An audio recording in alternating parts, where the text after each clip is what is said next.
Hadirin sekalian, muslimin muslimat yang dicintai, dirahmati, diberkahi oleh Allah Subhanahu wa taala. Subuh hari ini kalau Allah menolong, Allah mengizinkan, mari sama-sama luruskan niat. Mari sama-sama kita bulatkan tekad, semata hanya berharap kepada ridhonya Allah Azza wa Jal, bukan yang lain. Dan kita terus memperbaharui niat kita agar supaya terus lurus, hanya berharap kepada ridho Allah Azza wa Jal. Teman-teman, apa kabarnya di rumah? Sehat? Kalau ada yang sakit, semoga cepat sembuh ya. Semoga kalau ada yang punya harapan, harapannya cepat tercapai sesuai dengan apa yang direncanakan. Tentu itu semua atas izin dan pertolongan Allah. Kalau ada yang qadar Allah keluarganya juga sedang sakit atau lagi ngerawat keluarganya, semoga diberi kesabaran dalam membersamai, merawat keluarga. Dan semoga Allah karuniakan segala kebaikan yang berlimpah buat kita semuanya. Yang paling penting satu hal ya teman-teman yang dirahmati Allah, mudah-mudahan kita semua istiqomah sampai nanti kita wafat husnul khatimah insyaallah. Teman-teman yang dirahmati Allah, silahkan dibuka Al-Quran surah Asy-Syura ayat 42. Al-Quran surah Asy-Syura ayat 42. Astagfirullah, ayat 42. Ayat 20. Quran surah ke-42 Asy-Syura ayat ke-20. Sudah ketemu di rumah? Bagi yang handphonenya mungkin, bagi yang Al-Qurannya mungkin jauh, lupa bawa karena dalam perjalanan atau kayak gimana, silahkan dibuka aplikasi di handphonenya, Quran surah 42 Asy-Syura ayat ke-20. A'udzubillahi minasyaitonirrajim. Bismillahirrahmanirrahim. Ma kana yuridu harsal akhirah nazid lahu fi harsih wa ma kana yuridu harsad dunya nu'tihi minha wa ma lahu fil akhirati min nasib. Al-ayah. Quran surah Asy-Syura ayat 20. Man kana yuridu harsal akhirah nazid lahu fi harsih. Barang siapa yang menghendaki keuntungan di akhirat, akan kami tambahkan keuntungan baginya double, bahkan triple, bahkan 10 kali lipat, 700 kali lipat, sampai tak terhingga. Jadi siapa-siapa yang menghendaki keuntungan di akhirat, Allah berikan tambahan keuntungan untuknya berlipat-lipat. Wa man kana yuridu harsad dunya nu'tihi minha. Tapi siapa-siapa yang mau keuntungan dunia yang kecil, yang enggak seberapa, yang dunia adna, yang sifatnya rendahan itu, nu'tihi minha, kami kasih kok, kata Allah. Wa man kana yuridu harsad dunya nu'tihi minha. Siapa-siapa yang menghendaki keuntungan di dunia, kami kasih buat mereka sesuai dengan kadar yang mereka pinta. Wa ma lahu fil akhirati min nasib. Tapi di akhirat dia enggak dapat bagian. Tapi di akhirat dia enggak dapat keuntungan. Sahabat yang dicintai Allah Subhanahu wa taala, muslimin, muslimat yang dicintai Allah Subhanahu wa taala, di ayat ini Allah Subhanahu wa taala berfirman kebagi kepada 3 bagian. Bagian pertama, siapa-siapa yang menghendaki mengejar keuntungan akhirat, Allah akan tambah, nazid lahu fi harsih, kami tambah keuntungannya berlipat ganda. Rasulullah pernah bersabda begini, teman-teman yang dirahmati Allah. Kata Nabi SAW, man hamma bihasanatin fa'amilaha katabahallahu indahu asyra hasanat ila 700 di'fin au ad'afin katsiran. Siapa-siapa yang berniat baik satu, lalu kemudian niat baiknya itu terlaksana, Allah itu ganti untuk dia kebaikan asyra hasanat 10 kali lipat, ila 700 di'fin, sampai 700 kali lipat, au ad'afin katsira, sampai lipatan yang tak terhingga. Artinya Allah balas tanpa batas. Kalau bahasa Al-Quran, surah Az-Zumar ayat yang ke-10-nya, innama yuwaffas sabiruna ajrahum bighairi hisab. Allah akan balas buat orang-orang yang sabar dengan balasan yang bighairi hisab, tanpa bisa dihitung.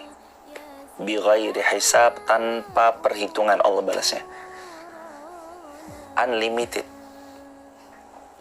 Tapi syaratnya satu, syaratnya adalah man kana yuridu harsal akhirah, siapa-siapa yang tujuannya akhirat, siapa-siapa yang menjadikan akhirat sebagai fokus utamanya, yang dia kehendaki adalah keuntungan di akhirat nanti, nazid lahu fi harsih, kami tambah berkali-kali lipat keuntungan yang dia kejar itu, karena yang dia kejar akhirat.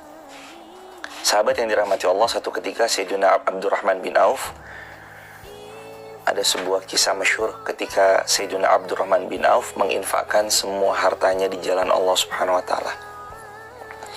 Keesokan harinya Sayyidina Abdurrahman bin Auf mendapat keuntungan yang berlipat-lipat dari keuntungan sebelumnya yang beliau dapat.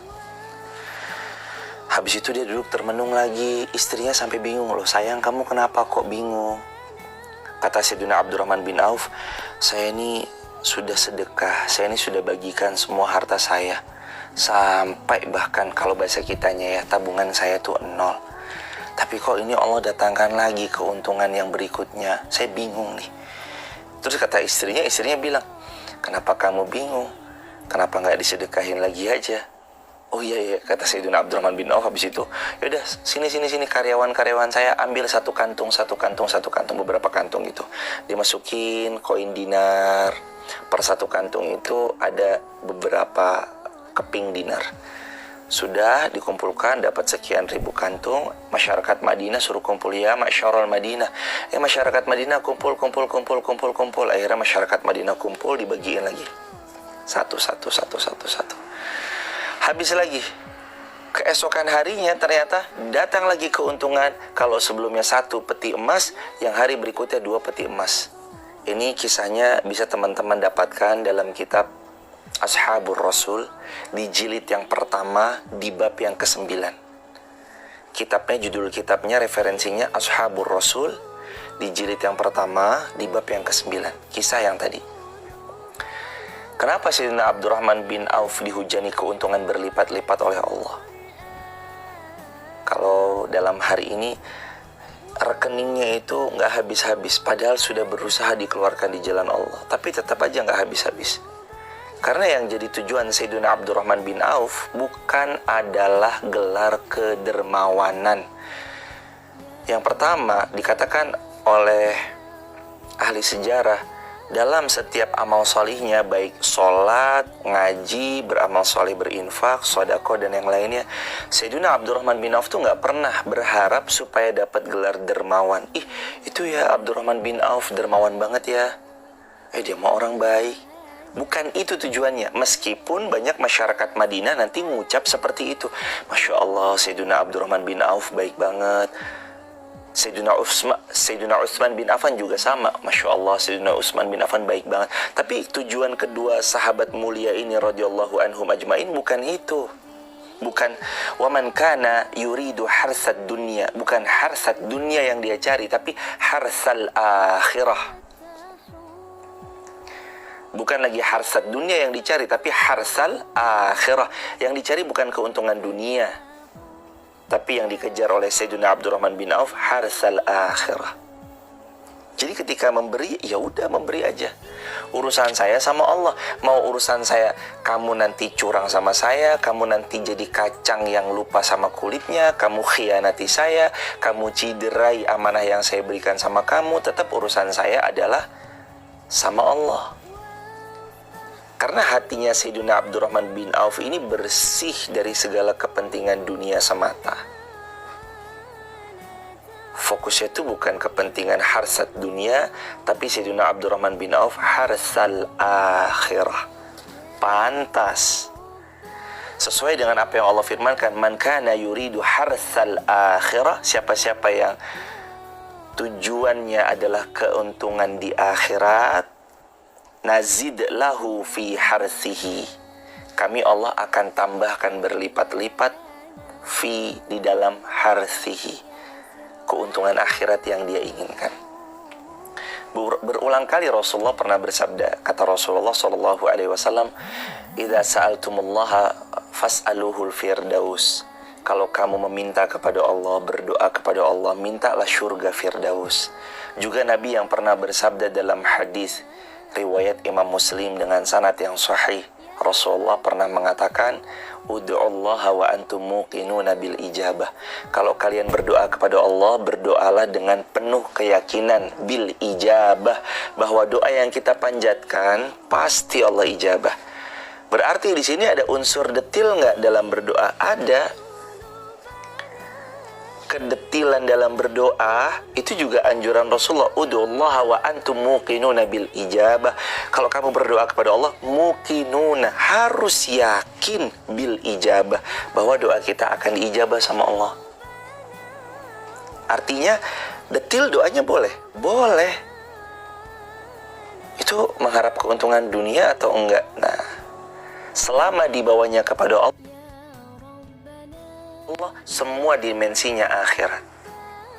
Tapi kan Nabi sudah bagikan rumusnya di awal. Fas'aluhul firdaus. Yang paling pertama diminta adalah minta surga firdaus. Minta agar Allah ridho sama kita. Minta supaya barokah umur dan hidup kita. Nanti yang ke 10, 11, 12, 13, 20 itu silahkan minta dunia. Ya Allah, hajat hamba supaya hamba yang masih ngontrak, Allah berikan kemudahan bisa memiliki istana sendiri. Semoga hamba yang baru punya sepeda kumbang, Engkau beri rezeki untuk bisa punya kendaraan sepeda motor sendiri. Semoga kami-kami yang selama ini masih minjam daripada armada roda 4-nya, semoga Allah karuniakan roda 4 yang barokah dengan izin Allah. Semoga kita-kita yang begini-begitu, itu semua minta detil boleh. Selama mintanya ke Allah, maka dimensinya tetaplah dimensi harsal akhirah, keuntungan akhirat yang kita kejar. Man kana, barang siapa yang adalah dia yuridu, menginginkan harsal akhirah, keuntungan di akhirat, nazid lahu, pasti Allah tambah fi harsihi, keuntungan di akhirat itu. Dikatakan oleh Al-Imam Al-Hafiz Ibnu Katsir rahimahullah, keuntungan di akhirat yang Allah tambah itu maknanya di dunia mendapatkan kebaikan, di akhirat bertambah lagi kebaikan itu. Jadi double, berlipat ganda. Sudah mah di akhirat dapat keuntungan, pasti jelas di dunia juga dapat percikannya. Kan percikan kebahagiaan.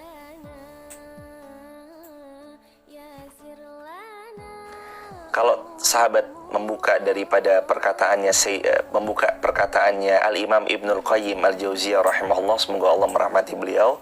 Beliau kan pernah mengatakan, di dunia ini ada surga. Sesiapa yang tidak memasukinya berpotensi tidak memasukinya di akhirat. Apa surga di dunia ini? Ya Imam, dijawab oleh beliau, surga dunia ini adalah majlis-majlis ilmu. Barang siapa yang memasukinya, maka dia akan memasuki surga di akhirat kelak juga insya Allah. Nah, ini kan termasuk kiasan-kiasan dari para ulama, bahwa surga itu percikannya bisa dirasa di dunia. Salah satunya apa percikan surga? Hidup tenang. Percikan surga. Di surga kan, la yasma'una fiha lawa wa la ta'thima illa qilan salaman salama. Kehidupan di surga nggak ada perkataan sia-sia, perkataan dusta, perkataan yang dosa, nggak ada. Tapi perkataannya perkataan yang mendamaikan, menghadirkan ketentraman dalam batin, menghadirkan ketenangan dalam jiwa. Jadi ketenangan itu tuh sifat-sifat surga yang di dunia ini bisa kita rasa percikan-percikannya. Jadi kalau hidup kita tenang, itu ya sebenarnya dapat percikan surga. Nggak kemerungsung gitu, mikir mumet puyeng aja, mikir apa gitu segala macam. Enggak, tapi hidup itu yang tenang. Kehidupan tenang itu juga bagian daripada percikan surganya Allah Subhanahu wa taala. Tersebab harsal akhirah, menginginkan keuntungan di akhirat. Jadi sahabat yang dirahmati Allah Subhanahu wa taala, Allah itu menjanjikan nazid lahu fi harsihi. Kalau kamu fokusnya tujuannya akhirat, kami itu tambahkan untukmu. Kami akan tambahkan untukmu keuntungan yang kalian inginkan, keuntungan yang kalian harap-harapkan, keuntungan yang selama ini kalian tuju sebagai fokus utama kalian. Membahagiakan orang lain tujuannya karena Allah. Membahagiakan orang tua tujuannya juga karena Allah. Membahagiakan istri tujuannya karena Allah. Membahagiakan siapapun juga tujuannya karena Allah. Bukan seperti sebagian orang tujuannya supaya dianggap kaya, dianggap dermawan, dianggap ini dan itu. Bukan itu. Seperti, yuk belajar seperti tujuannya Sayyidina Abdurrahman ibn Auf, yang beliau mengatakan, Allahumma, sebagaimana Rasulullah sabdakan, Allahumma hadza minka walaka. Ya Allah, ini darimu kembali padamu. Itu kan rumusnya. Bahkan Sayyidina Abdurrahman bin Auf mempraktikkan itu karena baginda Muhammad SAW juga praktekin itu. Allahumma ya Allah, hadza minka, ini semua berasal darimu ya Allah, walaka, dan kembali padamu ya Allah. Kalau tafsir Kemenak, Kementerian Agama Republik Indonesia, Allah menggambarkan di ayat ini,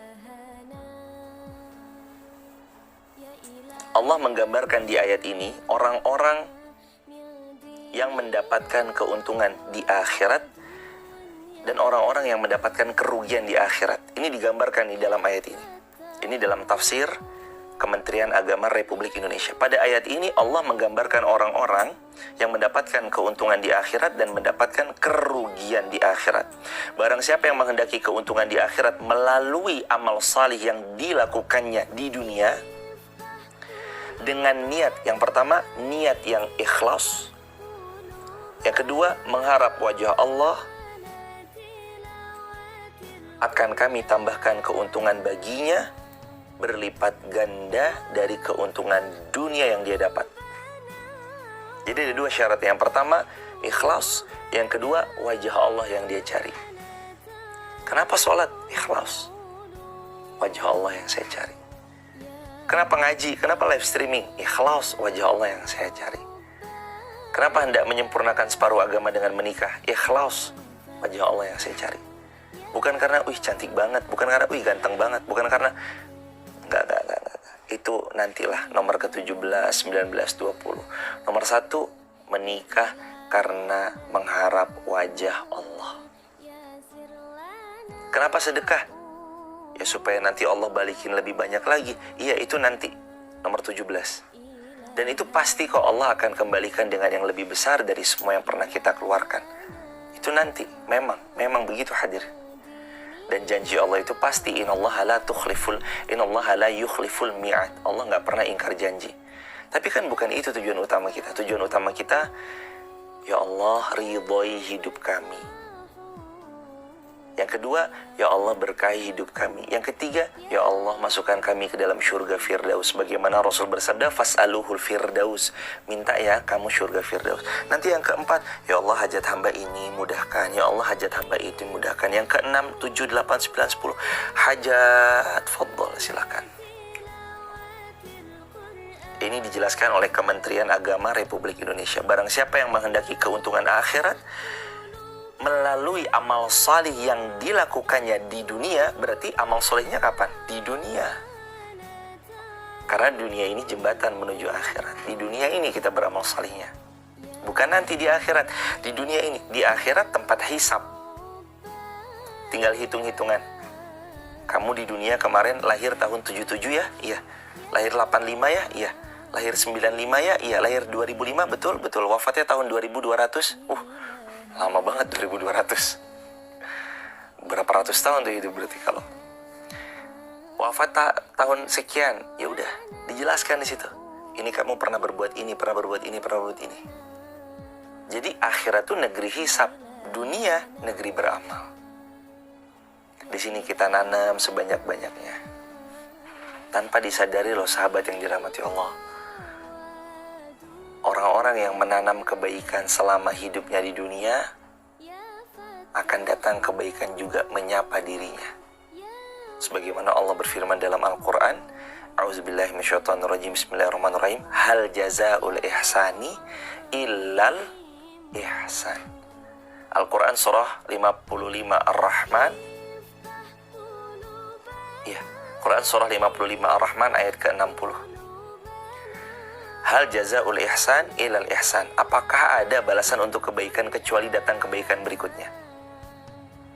Kalau kita berbuat baik, pasti yang mendekat juga adalah yang baik-baik, insya Allah. Kalaupun yang mendekat pada awalnya yang khianat, itu pasti cara Allah untuk memfilter kita lebih berhati-hati lagi nanti pelan-pelan. Lalu kata dalam tafsir Kementerian Agama Republik Indonesia, barang siapa yang menghendaki keuntungan di dunia melalui usahanya, melalui kegiatannya yang semata-mata hanya menginginkan atau yang dia inginkan keuntungan dunia semata, maka Allah akan berikan juga padanya sebagai hasil dari usahanya, yakni alhamdulillah yarhamukallah yadikum wasribalakum. Kita ulangin ya, mohon izin. Barang siapa yang menghendaki keuntungan dunia melalui usaha dan kegiatannya yang semata-mata hanya menginginkan keuntungan dunia, maka Allah akan berikan padanya sebagai hasil usaha yang dia lakukan, yakni berupa keuntungan dunia sesuai yang Allah kehendaki bagi mereka. Yang dia inginkan cuma dunia, yang ia inginkan cuma popularitas. Sudah, Allah kasih. Nih, kamu mau populer? Iya, nih aku kasih. Dikasih. Kamu mau apa? Kamu mau harta? Nih, Allah kasih sesuai dengan yang Allah kehendaki untuk dia. Kamu mau apa? Jabatan? Jabatan. Ya, nih jabatannya pegang. Dikasih. Kalau hanya itu tujuannya, dikasih. Kalau memang hanya itu tujuannya, dikasih sama Allah. Cukup? Belum sampai di situ ayatnya. Wa ma lahu fil akhirah min nasib. Tapi di akhirat nggak dapat bagian. Al-Quran surah Asy-Syura ayat ke-20. Wa man kana yuridu harsad dunya, tapi kalau kamu mau dunia, nu'tihi minha, kami kasih kok buat kamu. Wa ma lahu fil akhirah min nasib. Tapi di akhirat kamu nggak dapat apa-apa. Tapi di akhirat kamu nggak akan punya apa-apa. Kalau cuma sekedar cari popularitas, dikasih sama Allah, tapi di akhirat nggak dapat apa-apa. Kalau cuma sekedar cari harta, dikasih sama Allah sesuai dengan yang Allah kehendaki, tapi di akhirat nggak dapat apa-apa. Kalau kamu berkegiatan, apapun jenis kegiatan yang tujuannya hanya sekedar karena dunia, Allah kasih sesuai dengan yang Allah takar untuk dia, tapi di akhirat, wa ma lahu fil akhirah min nasib. Tapi di akhirat nggak ada bagian. Udah habis semua di dunia. Kurang apa Korun, teman-teman? Kayaknya bukan main. Sampai-sampai hari ini kalau orang menggali tanah, nemu harta di bawah tanah, disebut harta karun. Saking kayanya Korun. Tapi kekayaannya gak buat dia lebih dekat sama Allah. Kekayaannya malah membuat dia makin congkak, sombong, tinggi hati, jauh dari Allah. Korun.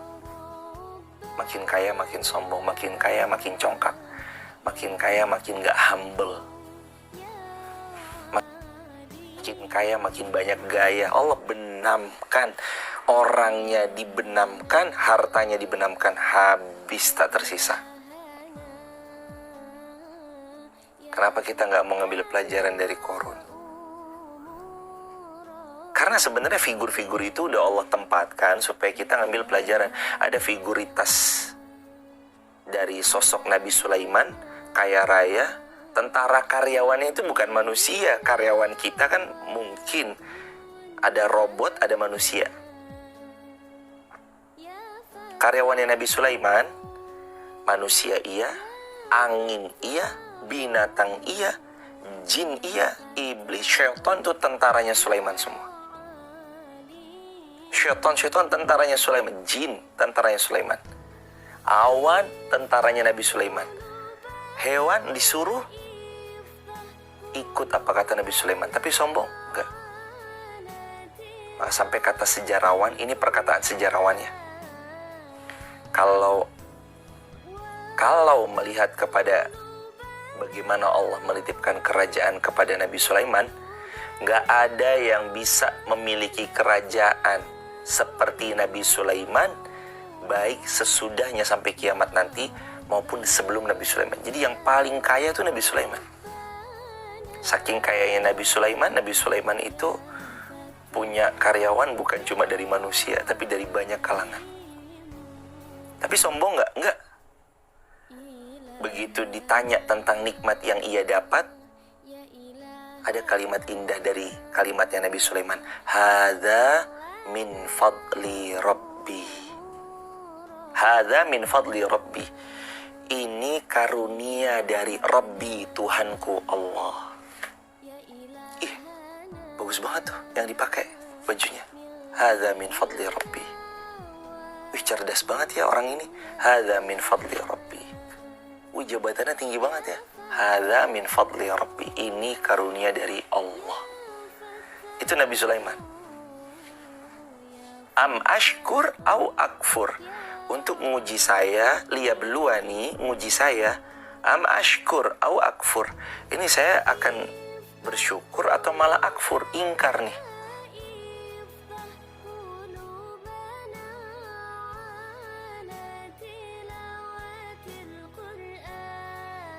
Karena semua yang hari ini kita sedang diamanahkan untuk punya,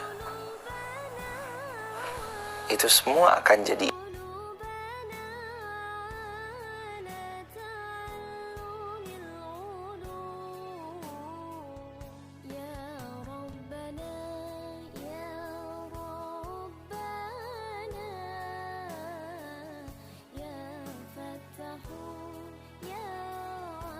Allah.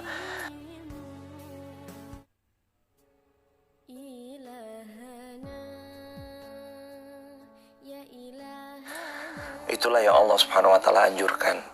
Jadi di ayat Asy-Syura, Quran surah Asy-Syura ayat 20 ini, Allah itu ngajak kita untuk sama-sama mengembalikan semuanya kepada Allah, meluruskan lagi niat kita kepada Allah setiap hari. Niat itu diluruskan bukan sesekali, 2 kali, 3 kali, enggak, tapi setiap hari. Makanya kalimat pembukanya tadi, mari luruskan niat, mari bulatkan tekad, mari lipat gandakan semangat. Kita itu butuh tetap menjaga niat kita supaya lurus. Kita itu butuh memperbaharui niat kita agar tetap ikhlas karena Allah. Karena manusia mungkin saat menerima uang yang nominalnya 10.000, 100.000, dengan nominal 1 juta, dia mungkin lebih mudah untuk ikhlas. Tapi begitu dijumpakan dengan nominal yang agak besar, agak banyak, kadang mungkin goyah tuh. Kaget ngelihat uang besar, uang banyak, akhirnya nggak amanah. Kaget ngelihat uang besar, uang banyak, akhirnya berkhianat. Berapa banyak orang-orang karena uang berubah sifatnya. Berapa banyak orang karena diberi amanah kecil dia amanah, begitu diberi amanah besar dia khianat.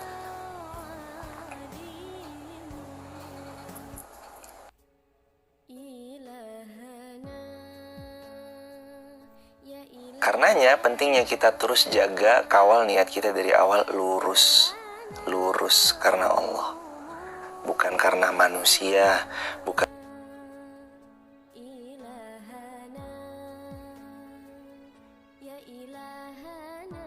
karena pujian manusia, bukan karena hendak dipandang manusia, bukan. Jadilah manusia-manusia yang beramal, kalau dipuji tidak terbang, dicaci tidak tumbang amal solihnya. Ditulis di kolom komentar sahabat. Jadilah manusia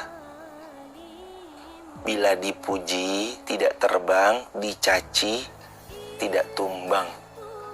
Dipuji tidak terbang, dicaci tidak tumbang. Apakah makin kaya makin aku termasuk Qorun?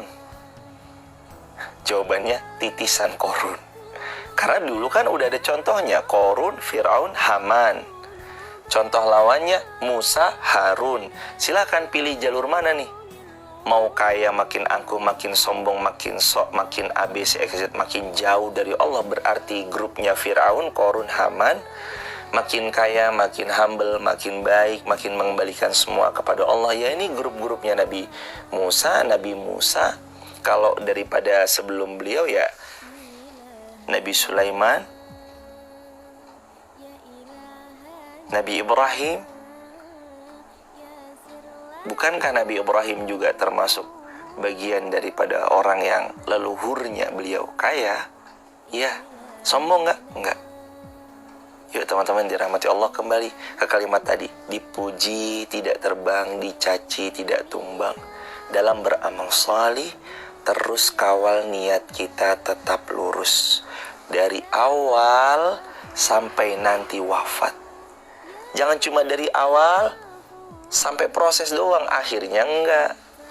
Tapi dari awal proses sampai nanti akhir hidup kita, sampai kita wafat.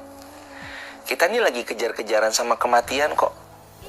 Semoga kemarin kami jumpa dengan gurunda kami, semoga Allah memuliakan beliau. Beliau menyampaikan, saya ini kejar-kejaran dengan kematian kok. Kenapa? Beliau unstoppable, nggak bisa dihentikan. Kecuali satu-satunya penghenti beliau beramal soleh itu satu, apa? Kematian. Ya kita ini kejar-kejaran sama kematian. Sahabat kita ini kejar-kejaran sama kematian. Maka jangan tunda beramal soleh. Ayo segera, ayo cepet-cepet. Jangan ditunda beramal soleh, cepetan. Jangan lama-lama. Amal soleh itu wasari'u, segera. Kita ini kejar-kejaran sama kematian. Maka jangan ditunda-tunda.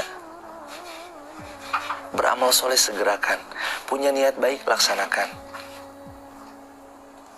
Kematian yang bisa menghentikan kita dalam beramal soleh, cuma kematian. Maka pentingnya menjaga niat tetap lurus, hanya berharap kepada ridho Allah Azza wa Jalla. Kematian itu pasti, hidup itu singkat. Dan kita lagi kejar-kejaran sama kematian kita. Jangan-jangan jadwal kematian kita hari ini. Saya pernah cerita ya, waktu itu ada jamaah yang WA, Ustadz mohon doa, orang tua kami sudah berpulang. Biasanya setiap subuh orang tua kami membersamai Ustadz ngaji subuh syuruk. Mohon doa, beliau sudah berpulang kemarin. Saya baca itu, ya Allah, ini beliau yang memang luar biasa nih. Kalau subuh syuruk tuh dari live streamingnya tuh divideokan. Pak Ustadz, terima kasih ilmunya. Ibu sama-sama belajar, Ibu, kami juga sama belajar. Mudah-mudahan jadi wasilah datangnya keberkahan Allah buat kita semua, Ibu. Amin. Ternyata beliau udah berpulang. Ini saya anaknya Ustadz, mohon doanya ya buat orang tua kami. Baik Mas. Terus biasanya saya voice note kan, Assalamualaikum warahmatullahi wabarakatuh. Mas, kami turut berduka cita. Allahumma gfir laha warhamha wa'afihi wa'fu anha, dan seterusnya. Semoga almarhumah Allah yarham, dimuliakan Allah, dijadikan kuburnya riyad min riyadil jannah, dilapangkan Allah, tempatkan di tempat yang mulia di sisinya ya Mas. Dan untuk keluarga diberikan kesabaran, ketabahan, dan seterusnya segala macam. Jangan next year, ntar deh besok, ntar deh bulan depan, ntar deh tahun depan. Jangan, do it now. Lakukan sekarang juga. Sekarang ya sekarang. Jangan besok. Besok tuh bukan punya kita. Belum tentu ada hari besok buat kita. Boleh jadi hari ini hari pertemuan kita terakhir. Jangan tunda-tunda. Amal soleh itu kalau udah punya azam, pasang kuda-kuda, lakukan segera. Amal soleh itu kalau sudah punya azam, pasang kuda-kuda, lakukan segera. Jangan tunda. Apa sih ditunda-tunda? Apa Apa hikmahnya nunda-nunda amal soleh? Nggak ada hikmahnya. Segera, do it now, lakukan sekarang juga. Dan kebanyakan orang itu kan gagal karena nunda-nunda kan. Coba kita lihat banyak orang yang kita lihat hari ini Allah titipkan kebaikan, kesuksesan. Apa sih yang mereka sering ceritakan? Saya tuh nggak nunda-nunda orangnya. Kan bisa begitu kan? Mereka sering bilang, saya nggak nunda-nunda orangnya. Tar besok, nggak ada. Dalam kamus mereka, orang-orang yang berhasil mencapai dunia itu nggak ada. Saya lagi nggak mood banget, tapi saya tetap latihan. Itu kan yang mereka lakukan begitu.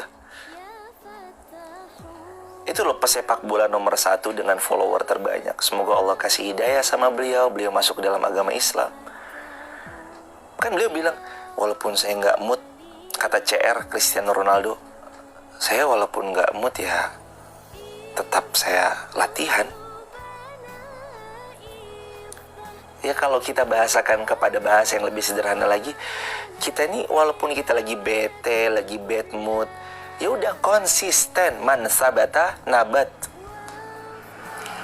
Man sabata nabat. Siapa yang konsisten dia akan tumbuh. Walaupun capek, lakukan aja. Capeknya juga hilang kok, tapi kan pahalanya tetap. Butuh konsistensi dalam amal salih. Itu yang Allah cinta. Ahabbul a'mal indallahi adwamuha wa in qalla. Amal yang paling Allah cintai adalah amal yang rutin, wa in qalla, walaupun kecil.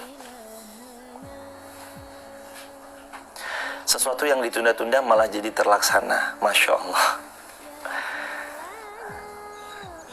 Gak apa-apa ya teman-teman, qadarullah ma syaa fa'al. Kalau mungkin sedang ada yang gimana bahasanya ya, sedikit berbeda, nggak apa-apa. Tapi kalau kita menimbang bagaimana Allah berfirman, fastabiqul khairat, itu ada huruf fa-nya, artinya juga disegerakan dalam khair, kebaikan. Di dalam Al-Quran surah Al-Baqarah 148 ayat 148. Juga dalam Quran surah 3 Ali Imran ayat 133 Allah berfirman, wasari'u, ayo segeralah dan bersegeralah. Allah memang menginginkan kita segera dalam beramal soleh, segera, jangan ditunda-tunda. Yuk lebih semangat. Kalau ada yang menunda nikah gimana Ustadz? Kalau ada yang menunda pernikahan, jika memang dirasa ada maslahat, itu pertimbangannya akan lebih maslahat lagi jika ditunggu 6 bulan kemudian. Silakan aja, nggak ada masalah. Tapi bersegera itu lebih baik juga, nggak ada masalah, bersegera. Sebagaimana juga Nabi pernah bersabda, idza ja'akum man tardawna dinahu wa khuluquhu fazawwijuh. Kalau datang laki-laki melamar putri kalian baik agama, baik akhlak, segera nikah. Ya ma'syarasy syabab, man istata'a minkumul ba'a falyatazawwaj. Ya anak-anak muda yang mampu ba'ah, cepat-cepat nikah ya. Kan begitu pesan Nabi SAW. Itu bab pernikahan. Kita balik lagi ke bab kita. Jaga niat tetap lurus, ibtigha'a mardatillah. Untuk yang bicara buat kita semuanya, insya Allah semua lurus, berharap ridho Allah Subhanahu wa ta'ala. Bersegeralah menikah, jangan memikirkan resepsi. Masya Allah. Apa sih resepsi itu? Walimatul ursh. Ada nggak sih panutan kita pernah mengatakan hal demikian? Rasulullah ada. Rasulullah pernah mendapati seorang sahabat berbahagia penuh senyum karena menikah. Lalu Nabi sarankan kepada beliau, aulim walau bisyatin. Umumkan pernikahanmu. Aulim, adakan walimah yang mengumumkan bahwa kita ini udah nikah, walau bisyatin, walaupun hanya dengan menyembelih 1 ekor domba. Artinya nikah itu memang diumumkan, diadakan sebuah syukuran. Bilang ke calonnya. Tapi apakah harus mahal di gedung yang mewah, yang nyewa gedungnya aja 1 miliar? Enggak. Harus mahal kepada gedung-gedung yang mentereng di kota-kota besar? Enggak. Ya kalau emang mampunya 1 ekor domba, 1 ekor domba. Ya kalau bahasa Indonesianya, ya kalau kita nggak mampu beli domba, sembelih ayam ya nggak apa-apa. Jangan dibuat ribet. Kalau memang kita mampunya hanya nyembelih ayam, ya nyembelih ayam. Mampunya untuk seekor lembu, ya silahkan. Aulim, Nabi bersabda, aulim walau bisyatin. Hendaknya kita mengumumkan walaupun dengan menyembelih satu ekor domba. Kembali ke ayat, sahabat yang dirahmati Allah, diulangi lagi yuk.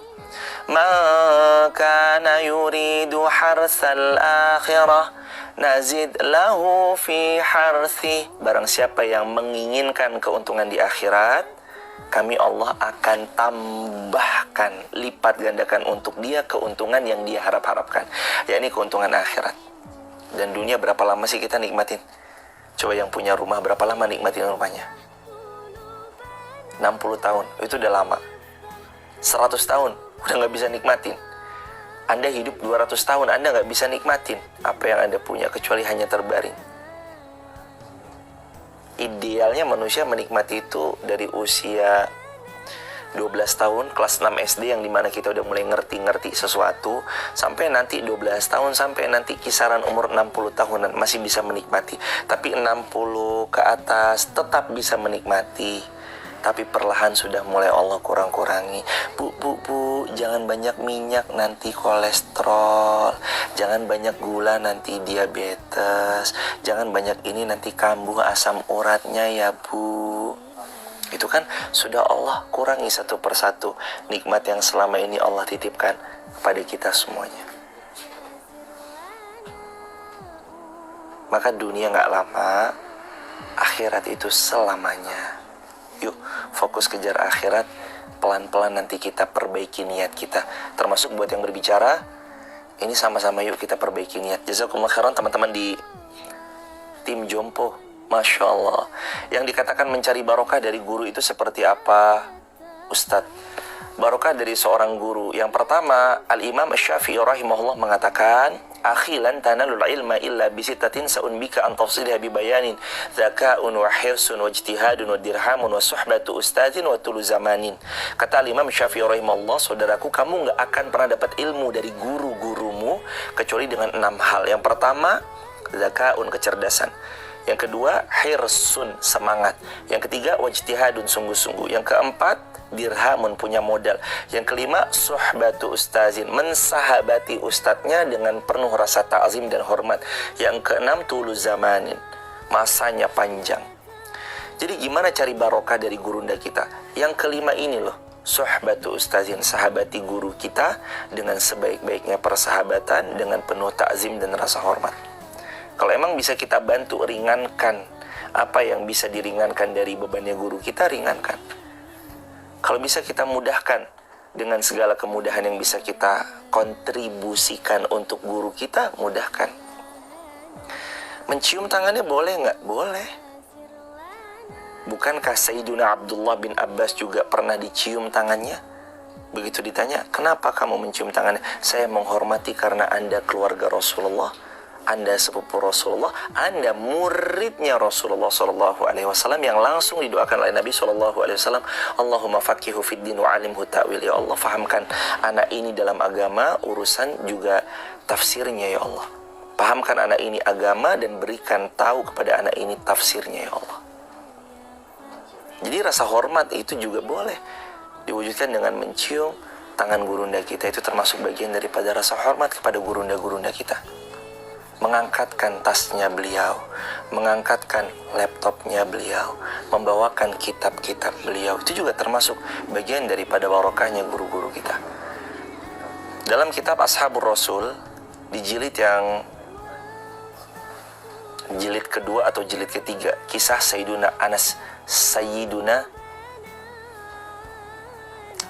bin Malik, Abdullah bin Mas'ud, astagfirullah. Sayyidina Abdullah bin Mas'ud itu kan 5. 1, pemegang rahasia Nabi. 2, memegang sandalnya Nabi. 3, menjaga siwak Nabi. 4, menjaga air wudhunya Nabi. Dan yang 5, beliau sahibu sirasillah, menjaga rahasia-rahasia Nabi. Ambil wudhu, jagain tongkat, jagain sandal, sahibu sirasillah, siwak. 5 kan tugasnya beliau. Apa yang beliau lakukan kalau Nabi SAW ingin mengajarkan sesuatu kepada kaum muslimin? Jagain sandalnya Nabi. Dijagain sandalnya Nabi sama Sayyidina Abdullah bin Mas'ud. Jadi kalau hari ini pun dosen kita, guru kita jaga sandal beliau, itu pun juga termasuk bagian daripada bagaimana kita meneladani sahabat Nabi yang bernama Sayyidina Abdullah bin Mas'ud. Jadi begitu ya, barakallahu fikum. Dari Ibu Hevi Widianti, kalau saya sedekah subuh dengan cara memberi makan kepada kucing gimana Ustadz? Jawabannya boleh. Termasuk sedekahkah? Jawabannya iya. Bahkan Nabi bersabda dalam hadis sahih riwayat Imam Muslim, kata Rasulullah SAW, tanamanmu yang berdaun itu, kalau ada ulat memakan daunnya, maka jadi pahala untuk yang punya pohon tersebut. Bahkan ulat makan daun kita aja itu pahala buat kita. Apalagi ini dia punya kucing, dirawat. Tapi syaratnya ya, siapa-siapa yang punya binatang peliharaan, silahkan catat baik-baik. 3, 1, penuhi makannya. 2, penuhi minumnya. 3, penuhi biologisnya. Jangan disteril. Haram, dosa besar. Termasuk dosa besar diantaranya adalah mensteril hewan. Apa saja, kuda, kucing, gak boleh disteril. Biarkan mereka kawin-kawin. Jadi itu ya teman-teman. Barakallahu fikum, semoga terjawab. Allahu a'lam bishawab.